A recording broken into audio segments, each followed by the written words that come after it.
Definition in depth. Historical biblical background about the Old Testament. This is a timeline of the Old Testament, and here is the beginning of life. The flood, Abraham, Moses, Exodus, Judges, and here is the United Kingdom of David. And then Solomon, then the kingdom divided into two kingdoms in about 930 BC. When the kingdom has been divided, it becomes two groups or two nations, the northern and the southern. All the kings of Israel, the north kingdom, were bad or worse. The kings of Judah were good and bad. And God used other nations and Gentiles, like the Assyrian, and the capital was Nineveh, to lead the people of Israel to repent. You can see Elijah, Elisha, Jonah, Amos, and Hosea prophet in this era. Jonah was in 725 BC, and he was a minor prophet, and he was a prophet on the kingdom of Israel. Yes, here is Jonah.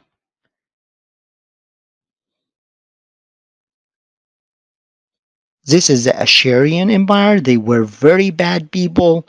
They killed some of the kings of Kingdom of Israel kings, and they were very, very bad. And here it comes the story of Jonah and the whale. And it is a real story. Here is Nineveh, the sin city. God asked Jonah, and he said to him, "Arise, go to Nineveh, the great city, and cry out against it, for their wickedness has come before me." And instead of going to Nineveh, Jonah went down to Joppa and found a ship going to Tarshish. But the Lord sent out a great wind on the sea. So the mariners were afraid, and they cast lots, and the lot fell on Jonah.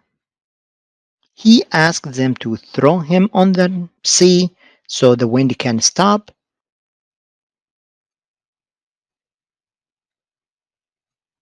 Now the Lord had prepared a great fish, the whale, to swallow Jonah.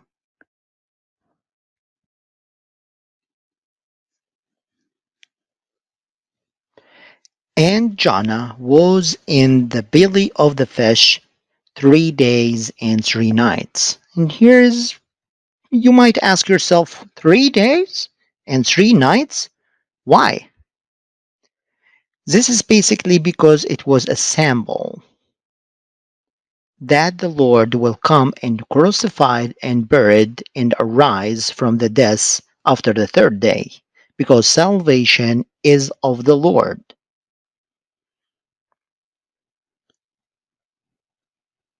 So the Lord spoke to the fish, and it vomited Jonah onto dry land. Jonah began to enter the city on the first day walk. Then he cried out and said, "Yet 40 days and Nineveh shall be overthrown." Nineveh's people repented, and God saw their work. They turned from their evil way. And God relented from the disaster that he had said he would bring upon them, and he didn't do it.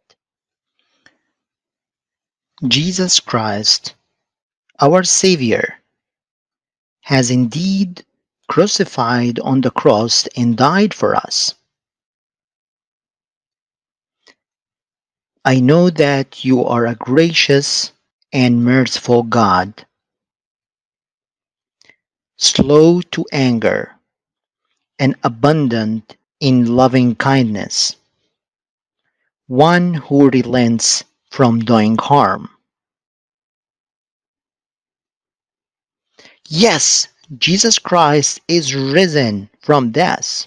He saved us indeed. Do you agree that Jonah the prophet gets mad with God who saved Nineveh? Definition in depth. Like, follow, and share.